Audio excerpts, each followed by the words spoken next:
तुकोबरायाचा 4 कडव्याचा या अभंगातून तुकोबराय भगवान परमात्म्याकडे मागणी मागतायत. भगवान परमात्म्याकडे कुणी मागावं हा एक नियम आहे, काय मागावं हा एक नियम आहे, आणि कशासाठी मागावं हा एक नियम आहे.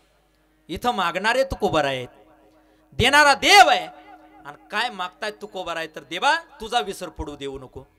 भगवान परमात्म्याचा विसर जर पडू द्यावा वाटत नसेल तर परमार्थ नावाचं साधन तुम्ही केलं पाहिजे. भगवान परमात्म्याची भक्ती अंतकरणातून केली पाहिजे, त्याचं नामचिंतन केलं पाहिजे. त्याचं नाम मुखानं घेतलं तर तोंड पवित्र होतं, हातानं टाळी वाजवली तर हात पवित्र होतात. पायानं मंदिरापर्यंत गेलं किंवा पायानं तीर्थयात्रेला पंढरपूरला गेलं तर पाय पवित्र होतात.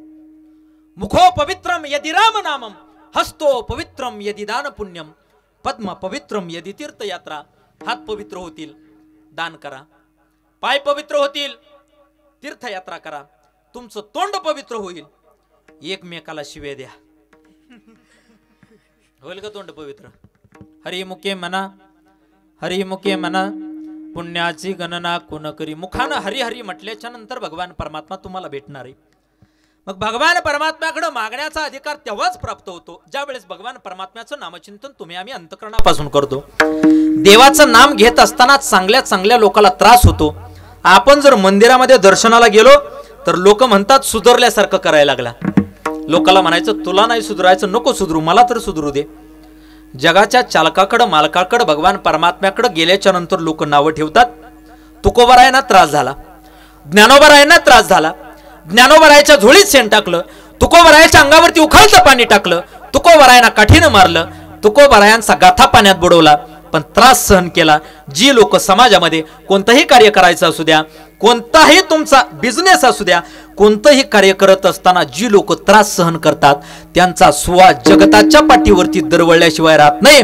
अरे ज्या फुलांनी काळजामध्ये सुईनं टोचून घेतलं त्या फुलांचा हार तयार झाला आणि तोच हार भगवान परमात्म्याच्या गळ्यामध्ये गेला. आणि ज्या फुलांनी काळजामध्ये टोचूनच घेतलं नाही, त्रासच सहन त्या.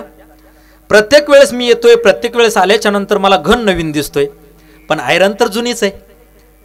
घन प्रत्येक वेळेस नवीन आहे पण आयरन तर जुनी आहे. याचं कारण काय?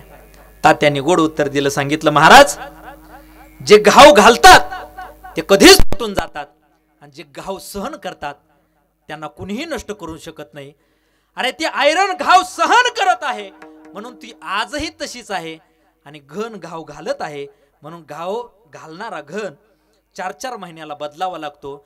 जी लोक दुसऱ्याला त्रास देतात त्यांचं अस्तित्व पावला पावलाला नष्ट होत जातं आणि जी लोक त्रास सहन करतात त्यांचं अस्तित्व कुणीही नष्ट करू शकत नाही. म्हणून तुकोबरायाचं नाव आहे, म्हणून ज्ञानोबरायाचं नाव आहे, म्हणून नाथ महाराजांचं नाव आहे, म्हणून जनाबाईचं नाव आहे, म्हणून मुक्ताबाईचं नाव आहे, म्हणून कान्होपात्रेचं नाव आहे, म्हणून नाथ महाराजांचं नाव आहे. अहो यवन अंगावरती थुंकला तरी त्याला प्रसाद देऊन मुक्त करण्याची ताकद त्या नाथ महाराजांच्याकडे होती. म्हणून त्या नाथ महाराजांना शांती ब्रह्म पदवी प्राप्त झाली. विडाला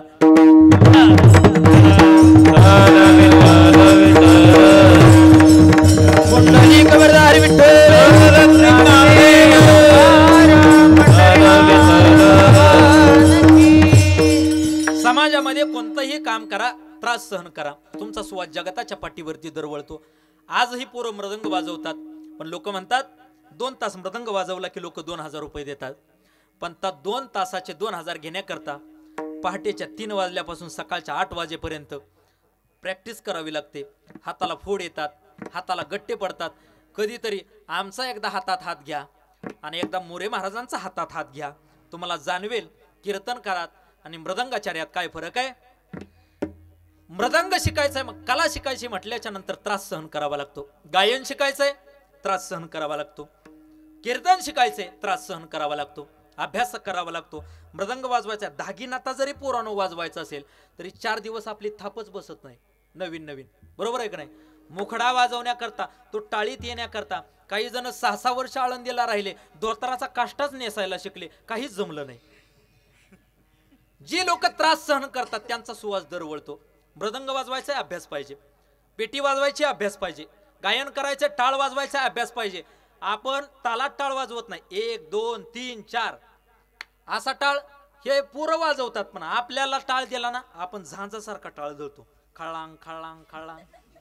याला सुद्धा अभ्यास असावा लागतो. अभ्यासेभ्य समर्थोसी मत कर्म परमो भव मदर्थमपि कर्माणि कुर्वन् सिद्धिमवाप्स्यसि. का अभ्यासाचे नियाबळे एक गती अंतराळे व्याघ्र सर्प प्रांजळे केली की. का अभ्यासासी काही सर्वथा दुष्कर नाही. या लागी माझी अठाई अभ्यासी मिळे. फक्त एक केलं पाहिजे, आपण करत नाही. करणे का न करणे हे आगवेतोची जाणे. विश्व चळत असे जेणे परमात्मेने. आपण हे करत नाही. आता हे सगळं तुमच्या डोक्यावरून चाललंय का? नाही, तुम्हाला पण कळलं पाहिजे. आम्ही एवढं कीर्तनाला फिरतो, आमचा अभ्यास किती हे तुम्हाला जाणवलं पाहिजे, म्हणून हे चाललंय. विडाला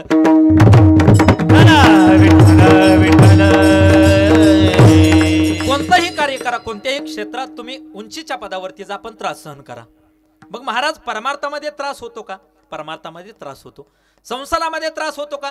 संसारामध्ये त्रास होतो. पण एक गोष्ट लक्षात ठेवा, कोणत्याही क्षेत्रात कोणतंही कार्य करत असताना आपल्याकडे ज्ञान किती आहे याच्यापेक्षा आपल्या ज्ञानासोबत आपल्यासोबत नम्रता किती आहे ही महत्वाची आहे. ज्याच्याजवळ ज्ञान भरपूर आहे पण नम्रता कमी आहे, समाजात किंमत नाही. ज्याच्याजवळ ज्ञान कमी आहे पण नम्रता जास्त आहे, समाज त्याला डोक्यावर घेतो. ज्याच्याकडे ज्ञानही जास्त आहे आणि नम्रताही जास्त आहे, त्याला जगताच्या पाठीवरती कुठेही जाऊ द्या, कोणत्याही गावात जाऊ द्या, त्याचं नाव नाही, त्याच्या आईवडिलांचं नाव अजरामर होतं. जनाबाईचं आजही नाव आहे. याचं कारण जनाबाईला भगवान परमात्मा जात्यावरती दळू लागण्याकरता येत होता. त्यांनी संस्कृती टिकवली, परंपरा टिकवली. पूर्वीचा जुना काळ होता, माणसं चांगले होते. बरोबर आहे का नाही अण्णा? जुन्या काळातले माणसं चांगले होते ना. चांगले लोक असते तर तुकोबारायाच्या अंगावरती उखळतं पाणी टाकलं असतं का? चांगले लोक असते तर ज्ञानोबारायाच्या झोळीत शेण टाकलं असतं का? पूर्वी पण लोक वाईट होते, पण काही लोक वाईट होते, काही लोक चांगले होते. जनाबाईने भगवान परमात्म्याची भक्ती केली. भगवान परमात्म्याची एवढ्या अंतकरणातून भक्ती केली, जनाबाईला जात्यावरती दळू लागण्याकरता भगवान परमात्मा आले. आता जात राहिले का कोणाच्या घरात? आहे का? माता मावल्या, माझं बोलणं कळतंय का तुम्हाला? तुमच्याच गावातला आहे मी. हा, जात आहे का कोणाच्या घरात? आहे ना? आहे त्यांना धन्यता. नाही त्यांनी डिजिटल जमान्यात गेला म्हणायचं तुम्ही. जनाबाईच्या ओव्या होत्या बघा. सुंदर माझे जाते गे फिरते बहुते के. इको द्या थोडस. ओव्या गाऊ कौतुके तू ये रे बा विठ्ठला, तू ये रे बा विठ्ठला. ओव्या गाऊ कौतुके तू ये रे बा विठ्ठला. सासू आणि सासरा दिरतो तिसरा. ओव्या गाऊ भ्रातारा तू ये रे बा विठ्ठला. ओव्या गाऊ न स्वरात दासी जणीच्या घरात. दळण दळी तो सखा श्रीहरी, आळ चोरीचा माझ्यावरी. आता जनाबाईचं जातो तुमच्या घरात असेल, पण जनाबाईच्या ओव्या किती जणीला येते तो? येतेत का? मी पुढं ओवी म्हणतो, मी पुढं ओवी म्हणतो, तुम्ही पाठीमाग म्हणा. आणि जी म्हणणार नाही ती नरकात जाणार. हे पुढच्या वर्षी म्हणतील कुठल्यालाही सांगा पण गावातला सांगू नका. मोठ्यानं म्हणायचा. सुंदर माझी ओवी ग विठ्ठला वाहीन.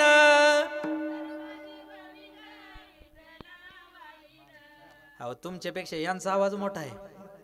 म्हणा बरं आता बघा हे किती जोरात म्हणते. सुंदर माझी ओवी ग विठ्ठला वाहीन. मोठ्यानं म्हणा की पोरानं. सुंदर माझी ओवी ग विठ्ठला वाहीन.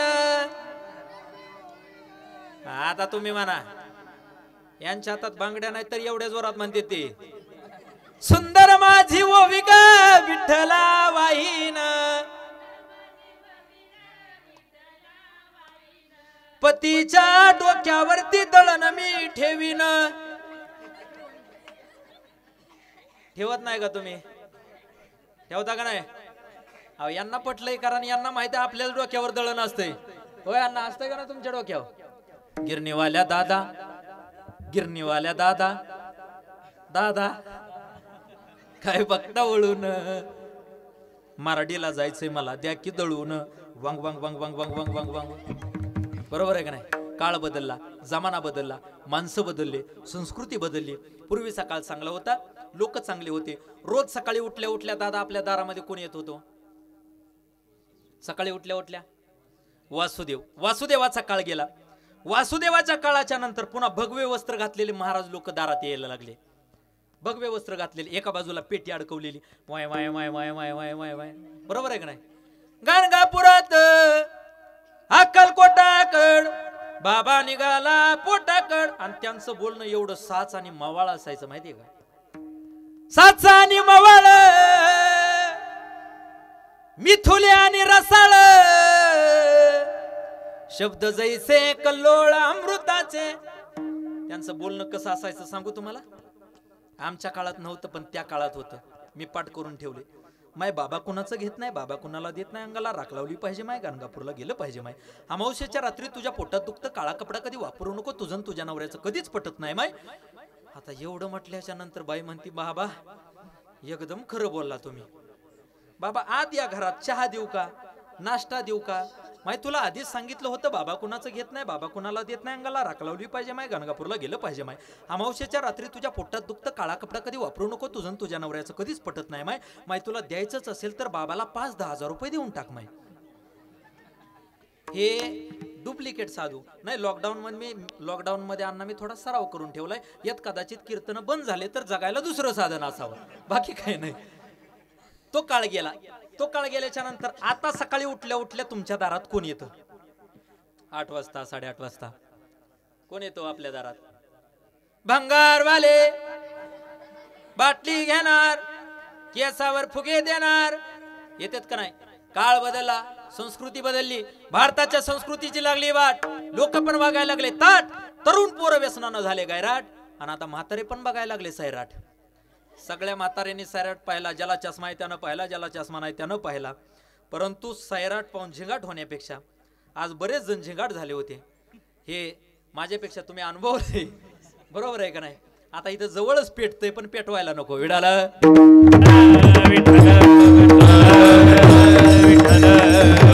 परमार्थ करत असताना आपली संस्कृती जतन करणं, आपली संस्कृती जपणं हे महत्वाचं आहे. ही संस्कृती आपण जपली. काय झालं? इथंच पेटलं काय? विठ्ठल विठ्ठल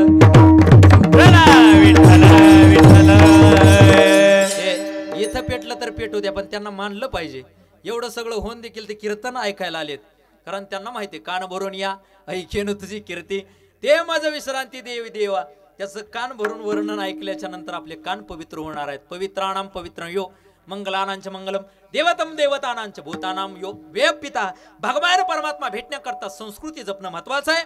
भगवान परमात्मा भेटण्याकरता परंपरा जपणं महत्वाचं आहे. मग देव भेटावा वाटतंय तर महाराज काय करावं? भगवान परमात्म्याचं नाम मुखानं घ्या. हरी हरी म्हणा, श्रीकृष्ण गोविंद म्हणा, कोणत्याही देवाचं नाम घ्या. अनंत रूपे अनंत वेसे देखिले म्या त्यासी, बाप रखुमा देवीवर खून बाणली कैसी. भगवान परमात्म्याच्या नामामध्ये एवढी ताकद आहे. भगवान परमात्म्याच्या नामामध्ये एवढी ताकद आहे. तुकोबरायांना भगवान परमात्मा म्हटला, माझ्याकडे काहीतरी मागा. परंतु ते नामाची ताकद येण्याकरता परमार्थ नावाचं साधन जर केलं तर तुम्हाला ती नामाची ताकद येते. बघा, धाराशिव जिल्ह्यामध्ये एक तेरढोकी नावाचं गाव आहे, तुम्हाला माहित असेल. तेरढोकी नावाचं गाव आहे. त्या गावामध्ये संत गोरा कुंभार म्हणून असे एक सात्विक संत राहत होते. परमार्थाची आवड आहे. रोज सकाळी उठल्यापासून संध्याकाळी झोपेपर्यंत भगवान परमात्म्याची भक्ती. रोज सकाळी उठल्यापासून संध्याकाळी झोपेपर्यंत श्रीकृष्ण परमात्म्याचं नाम मुखामध्ये. श्रीकृष्ण गोविंद हरी मुरारी, हे नाथ नारायण वासुदेव, हे नाथ नारायण वासुदेव, हे नाथ नारायण वासुदेव. श्रीकृष्ण गोविंद हरी मुरारी, हे नाथ नारायण वासुदेव. रोज सकाळी उठायचं भगवान परमात्म्याचं नामचिंतन. संक्रांतीचा सण जवळ आला होता. जसा कुंभारराजे तुम्हाला मडकी देतात संक्रांतीच्या सणाला देताना तुम्ही, तसं गोरोबा काकांच्या इथं सुद्धा तो प्रसंग घडला. संक्रांतीचा सण जवळ आलाय, मडके बनवायचेत, गाडगे बनवायचेत. रोज सकाळी उठून संध्याकाळी झोपेपर्यंत मडके बनवत असू द्या, चिखल तुडवत असू द्या, कोणतंही कार्य करत असू द्या, भगवान परमात्म्याचं नाम मुखामध्ये. एक दिवस असा प्रसंग घडला.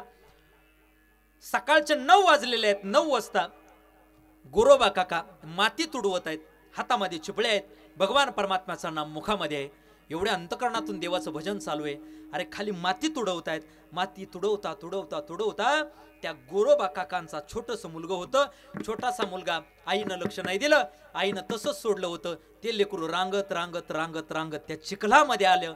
आता गोरोबा काकाच्या हातामध्ये चिपळे आहेत, भगवान परमात्म्याचं नाम मुखामध्ये आहे. अरे त्या नामामध्ये तल्लीन झालेल्या गोरोबा काकांनी खाली पाहिलं नाही, ते लेकरू पायामध्ये आलं.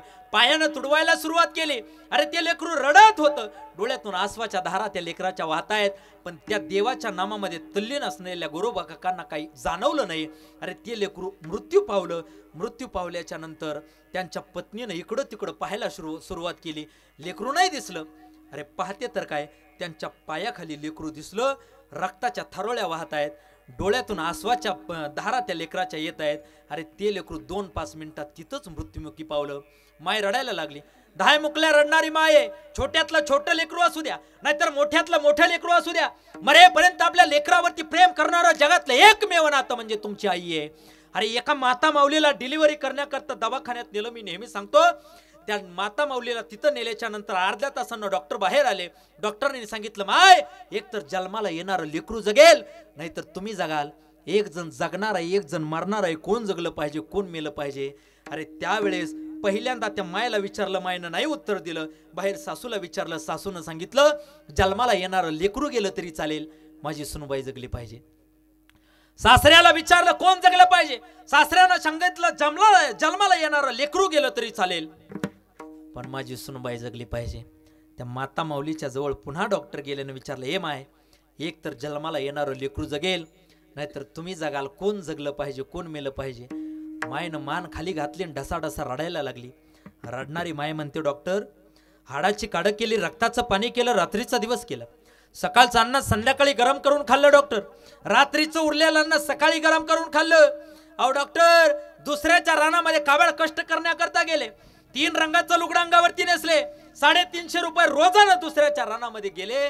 डॉक्टर माझ्या जीवाचं काहीही झालं तरी चालेल, पण जन्माला येणारं लेकरूच जगलं पाहिजे. मरेपर्यंत ठामपणे लेकरावरती प्रेम करते, तिचं नाव माय. त्या मायनं अरे आपल्या पतीनं तुडवलेलं लेकरू पाहिलं आणि पतीला ओरडायला लागली, का हो तुम्हाला समजतं का? पोटचं लेकरू आहे, मरण पावलंय, आणि तरी तुम्ही देवाच्या नामामध्ये तल्ली नाही. काय दिलंय त्या देवानं तुम्हाला? काय दिलंय तुम्हाला देवानं? तुम्हाला घर दिलंय, गाडी दिली, तुमचं लेकरू तुम्ही स्वतःच्या पायाखाली मारले. अहो तुम्हाला भगवान परमात्म्याची शपथ आहे, माझ्या जवळ जरी आला तरी त्या जगाच्या चालकाची मालकाची विठुरायाची शपथ आहे. आता एवढं वाक्य त्या गोरोबा काकांनी ऐकलं, पण बायकोपेक्षा जगाच्या चालकावरती त्या गोरोबा काकांचा जीव होता. गोरोबा काका भगवान परमात्म्याला बायकोपेक्षा जास्त मान देत होते. पण आता माझ्या जवळ देखील यायचं नाही, आणि आला तर तुम्हाला त्या भगवान परमात्म्याची विठुरायाची शपथ आहे. एवढं वाक्य ऐकलं. अरे एकच लेकरू पोटी जन्माला आलेलं होतं, ते लेकरू मरण पावलं. आता दुसरं लेकरू जर जन्माला यावं वाटत असेल तर पत्नीनं शपथ घातलीये. काय शपथ घातलीये? माझ्या जवळ जरी आला तरी तुम्हाला विठोबाची आण आहे. आता काय करावं? पत्नीनं त्यांना भरपूर समजवण्याचा प्रयत्न केला, पत्नीचं नाही ऐकलं. तुझ्यापेक्षा माझा देव श्रेष्ठ आहे, देवाची शपथ मी कधी मोडणार नाही. काय करावं पत्नीला सुचेना. पत्नीनं विचार केला, माझ्या नवऱ्याचं दुसरं लग्न करून द्यायचं. आता दुसऱ्या लग्नाकरता कोण पोरगी देणार आहे? इकडं तिकडं शोधाशोध सुरू झाला, कुणी नाही पोरगी दिली. शेवटी आपल्या बापाकडे गेले आणि बापाला सांगितलं, बाबा माझ्या पतीनं माझं लेकरू मारलं. त्या दिवशी मी माझ्या पतीला शपथ दिली होती की जर तुम्ही माझ्या जवळ आला तर तुम्हाला विठोबाची शपथ आहे, माझा पती माझ्या जवळ येत नाही, दुसरं लेकरू आमच्या पोटी जन्माला येऊ शकत नाही. तुम्ही एक काम करा, माझ्या धाकट्या बहिणीचं लग्न माझ्या पतीसोबत लावून द्या. काय सांगितलं? माझ्या धाकट्या बहिणीचं लग्न माझ्या पतीसोबत लावून द्या. बापानं होकार दिला. आता त्या छोट्या लेकीचं लग्न गोरोबा काकाच्या सोबत लावून दिलं. पण त्यावेळेस गोरोबा काकाने सासऱ्याला विचारलं, सासरे बुवा पोरगी तर तुम्ही मला दिली आहे, परंतु काय तुमची अट काय आहे? त्यावेळेस सासऱ्यानं सांगितलं, जावई बापू माझी काहीच अट नाही, जसं पहिल्या लेकीला सांभाळलं ना तसंच हिला सुद्धा सांभाळा. काय सांगितलं? जसं पहिल्या लेकीला सांभाळलं तसं हिला देखील सांभाळा. आता यांना माहित होतं पहिल्या लेकीनं श्राप दिला, हिला जवळ येऊ द्यायचं नव्हतं. आता हिला सुद्धा जवळ येऊ देऊ चालणार नाही, हिला जरी जवळ आली तरी जवळ करता येणार नाही. काय करावं सुचेना, पोटी लेकर जन्माला येत नाहीत. आणि त्यावेळेस गोरोबा काका संध्याकाळच्या वेळेला 9-9:30 वाजता आपल्या अंथरुणावरती झोपले. दोन्ही बायका शेजारी झोपलेल्या आहेत, परंतु त्या धाकट्या बायकोनं गोरोबा काकाच्या अंगावरती हात ठेवला. गोरोबा काकाने हात झिंजाडला. गोरोबा काकांना त्रास सहन नाही झाला. विठोबाची आण मोडली. विठोबाची शपथ घातली होती आमच्या जवळ आला तर. थोरल्या बायकोची शपथ आहे, पण धाकट्या बायकोला सुद्धा सासऱ्यानं सांगितलं होतं, जसं थोरलीला सांभाळलं ना तसं धाकटीला सुद्धा सांभाळा. तिनं माझ्या अंगावरती हात टाकलाय. गोरोबा काकांनी नाही विचार केला, घराच्या बाहेर गेले आणि बाहेर गेल्याच्या नंतर आपले दोन्ही हात कोपरापासून कापून टाकले. आता दोन्ही हात कोपरापासून कापून टाकल्याच्या नंतर रक्ताच्या थरळ्या पडतायत, डोळ्यातून आसवाच्या धारा येत आहेत. एक मन सांगतंय लेका, अरे देवाची भक्ती करतो स्वतःला त्रास सहन करून घेतो. पण एक मन सांगतंय, अरे तुझ्यापेक्षा देवावरती जास्त तुझा विश्वास आहे.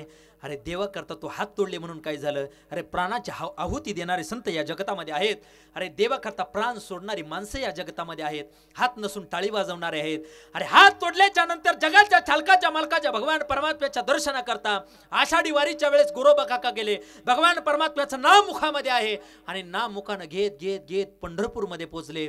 एका कीर्तनाला बसले होते. कीर्तन होतं नामदेवरायाचं. नामदेवरायाच्या कीर्तनाला बसलेले ते गोरोबा काका आहेत. आता कीर्तनामध्ये मधलं भजन विठोबा रखुमाईचं भजन आहे. त्या भजनाकरता नामदेवरायाने सांगितलं, प्रत्येकानं हातानं टाळी वाजवा आणि मुखानं भगवान परमात्म्याचं नाम घ्या. गोरोबा काकाच्या सोबत दोन्ही पत्नी आहेत. दोन्ही पत्नी हातानं टाळी वाजवत आहेत, देवाचं नाम घेत आहेत. पण गोरोबा काकांना वाटलं, मला तर हात नाहीत, मी कसं देवाचं नाम घेणार, कसं देवाचं नामचिंतन करत असताना हातानं टाळी वाजवणार. देवाला सांगितलं, हे देवा, तू कनवाळू आहे, कृपाळू आहे, भक्तवत्सल, करुणावत्सल, गोप गोपपती रास रासेश्वर, जगाचा चालक मालक आहे रे देवा. अरे मला नामदेवरायाने कीर्तनातल्या प्रत्येक व्यक्तीला सांगितलं, हातानं टाळी वाजवा. देवा मला हात नाहीत, तुझ्या दारात आलोय देवा. अरे नसलेल्या हातानं पाठवायचं का हात देऊन परत पाठवायचं देवा, तुझ्या मनात आहे रे देवा. काहीतरी कृपा कर माझ्यावरती. अंतकरणातला भक्ताचा भाव पाहिला आणि भगवान परमात्म्यानं गोरोबा काकांना हात दिले. दिलेले हात दोन्ही बायकांनी पाहिले, हातानं वाजवलेली टाळी पाहिली आणि बायका रडायला लागल्या. डोळ्यातून आसवाच्या धारा आहेत. रडणाऱ्या बायका म्हणतात, देवा अरे माझ्या पतीला तुम्ही हात दिले, पण आमचं मेलेलं लेकरू आम्हाला परत दे रे देवा.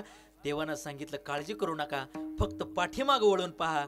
पाठीमागं वळून पाहिलं तर लेकरू जसंच्या तसं त्यांच्या पाठीमागं खेळते. डोळ्यात आसवानं डोळे डबडबले आणि रडायला लागल्या. देवाच्या जवळ जाऊन नतमस्तक झाल्या. देवा अरे जगाचा चालक मालक, कोणत्याही भक्ताचं कार्य पूर्ण करण्याकरता तुला म्हटलं जातं, साधावया भक्ती काज, नाही लाज धरीत किंवा चित्ती नाही आस, त्याचा पांडुरंग दास. देवा अरे तू प्रत्येक भक्ताचं काम पूर्ण करण्याकरता आमच्या जवळ येतो रे देवा. अरे आमच्या पतीला हात दिले आणि आमचं लेकरू जसंच्या तसं जिवंत केलं. एवढा परमार्थातला भाव जर असेल, एवढा भाव जर प्रगट करता आला तर जगाचा चालक मालक भगवान परमात्मा तुम्हाला मागण्याकरता विनंती करतो वेडाला.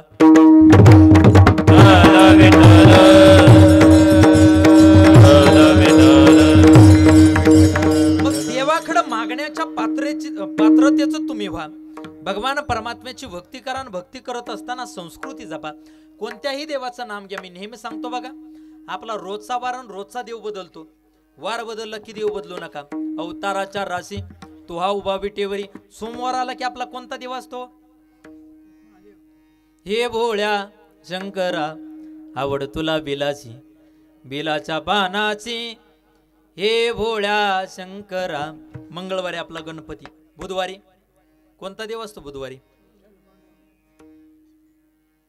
विठ्ठल माझा माझा माझा माझा माझा,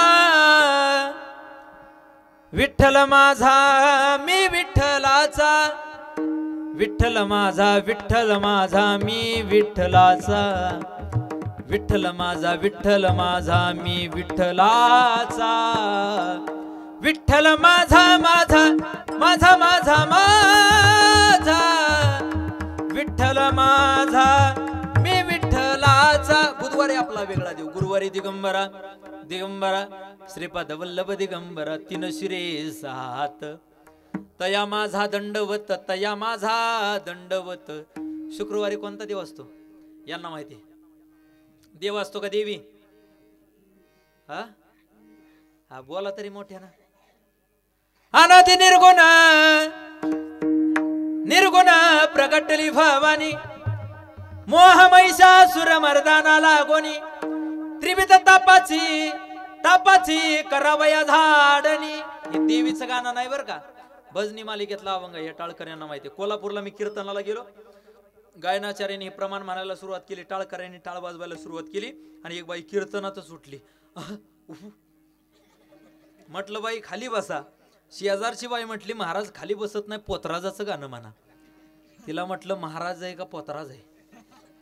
होय अण्णा, महाराज आहे का पोतराज आहे? पण काय करायचं, घेतलेत 20,000 म्हटल्याच्या नंतर म्हणावं लागतंय काही. मी पण म्हणायला सुरुवात केली. आई गांबाबाई मला कशी गपावली, सोन्याची खान मला घावली. जागेवर बाई खाली बसली. आताच्या माता मावल्याचं दादा तेच झाले, फक्त थोडं वेगळं. आई गांबाबाई मला कशी गपावली, सपाती जमना म्हणून सासू अंगावर धावली. बरोबर आहे का नाही? मला देवीचे गाणे येतात बरं का. नवरात्रात मला सांगत जा कुठं असलं तर. बांगड्याची माळ, लिंबावानी डोळ, आणि ते देवीचं गाणं मी त्या दिवशी ऐकलं. मला वाटतं इथं वर लावलं होतं का तिकडं, काय होते गाणं, दातानं कोंबडं सोली तीन राताळ लिंबू मागती. आता देवी दातानं कोंबडं सोलर का हो दादा? हा बरोबर आहे का नाही? शुक्रवारी आपली देवी असते, शनिवारी शरण शरण हनुमंता तुम्हालो रामदूता तुम्हालो रामदूता काय भक्ती जात्या वाटा मज दावा या सुबटा मज दावा या सुबटा. रविवारी अहम वाग्या स्वहम वाग्या प्रेम नगर वारी. भजनी मालिकेतला. हसू नका तुम्ही, हे काय याचं गाणं नाही, खंडोबाचं. खंडोबाकडे पण जायचंय, पण थोडासा मेळ करून जायचंय. बरोबर आहे का नाही? अहम वाग्या स्वहम वाग्या प्रेम नगर वारी सावध होऊनी भजनी लागा देव करा कैवारी माझ्या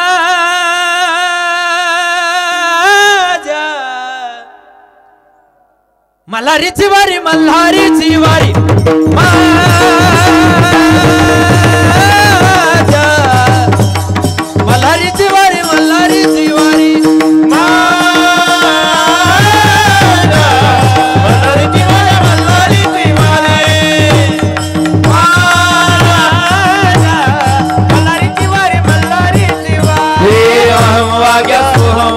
प्रेम नगरावारी सावध होणे भजने लागा देव करा दैवारी.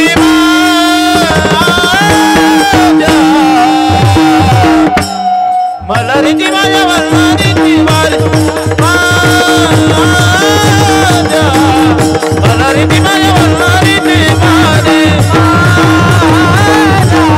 मल्हारीची वारी मल्हारीची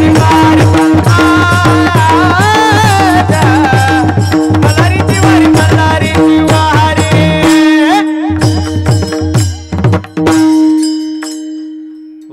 टाळकऱ्यांकरता एकदा जोरात टाळी वाजवा. अशी लेकर आपली शिकली पाहिजेत. आता हे कितवीला रे बाळा तू? पहिलीला? कितवीला आहे? नाही हे पोरग मला एवढं आवडलं एवढं आवडलं. मलाच एवढं आवडलं तर त्याच्या बायकोला किती आवडलं असेल. झालंय ना तुझं? हा नाही झालं म्हणजे हे पण आमच्याच टोळीत आहे वाटतं. सुंदर पोरं नाचतायत. अहम वाग्या स्वहम वाग्या प्रेम नगरावारी सावध होऊनी भजनी लागा देव करा कैवारी माझ्या मल्हारीची वारी मल्हारीची वारी. वार बदलला की देव बदलतो. भगवान परमात्मा भेटण्याकरता वार बदलायचा नाही. अंतकरणापासून त्याची भक्ती करत राहायचं. त्याची भक्ती अंतकरणातून केली तर तो भगवान परमात्मा भेटतो. जनाबाईला भेटला, मीराबाईला भेटला. मीराबाईसाठी घेतो विष प्याला दामाजीचा झाला पाडेवार दामाजीचा झाला पाडेवार दामाजीचा झाला पाडेवार दामाजीचा झाला पाडेवार. मीराबाईसाठी घेतो विष प्याला दामाजीचा झाला पाडेवार दामाजीचा झाला पाडेवार.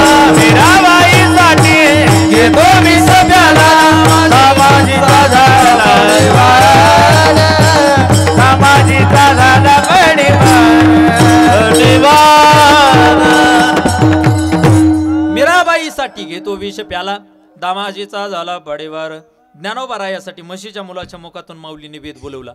रेड्यामुखी वेद बोलविला, गर्भद्विजांचा हरविला, शांती रूपी प्रगटला ज्ञानोबा माझा. रेड्याच्या मुखातून वेद बोलवणे इतकी ताकद ज्ञानोबारायांना दिली. पण ज्ञानोबारायांनी अवघाची संसार, महाराजांनी काल सांगितलं, अवघाची संसार कोणता संसार सुखाचा केला? परमार्थाचा जो संसार आहे, म्हणजे परमार्थिक संसार आहे, तो सुखाचा ज्ञानोबारायांनी केला. आणि संसारिक परमार्थ कसा करावा हे तुकोबारायाकडून शिकावं. देव पहावयासी गेलो, तेथे देवाची होऊन ठेलो. देवाला पाहायला गेले, देवानं देव केलं त्यांना. परंतु कधी? भगवान परमात्म्याची भक्ती, कामामध्ये काम, काही म्हणा राम राम, किंवा संसाराच्या नावे घालून या शून्य, किंवा संसारी असावे असोनी नसावे, असोनी नसावे. हे संसारिक माणसं आहेत बघा, 1 2, हा हे परमार्थिक आहेत. आता हे सगळे यातले निमे अर्धे संसारिक आहेत. संसारामध्ये तुषार महाराज सुख आहे का दुःख आहे हो? हा, तुमच्या संसारात सुख आहे का दुःख आहे? ते म्हणते फिरून फिरून माझ्याकडेच कसं येतंय. संसारामध्ये सुख आहे का दुःख आहे? यांच्या संसारामध्ये दुःख आहे. याचं कारण सांगतो. यांनी 2000 रुपयाचा नेहरू घेतला. नेहरूचं कापड चांगलं होतं, सुती कापड होतं, लिननचं कापड. 2000चा नेहरू घेतला. आता संसारिक माणसाला, परमार्थिक माणसानं ज्ञान शिकवावं, पण ते ज्ञान कुठपर्यंत त्या ज्ञानाचा कुठपर्यंत अवलंब करावा हे संसारिक माणसाला कळालं पाहिजे. यांना मी सांगितलं, बायकोला सगळं खरं सांगायचं नाही, कारण शास्त्रानं तिचं नाव अर्धांगिनी ठेवलंय, फुलांगिनी नाही. 200ची वस्तू आणली तर 100ची सांगायची, 500ची आणली तर 250ची सांगायची, आणि 20 रुपयाची आणली तर 10 रुपयाची सांगायची. आता माझं बिचाऱ्याचं ऐकलं, 2000चा नेहरू घेतला. घरी गेले, पिशवी हातात आहे. बायकोने विचारलं काय आणलं? त्याने सांगितलं नेहरू आणला. किती रुपयाचा आणला? यांनी डायरेक्ट माझ्यापेक्षा निम्म्याच्या निम्म करून सांगितलं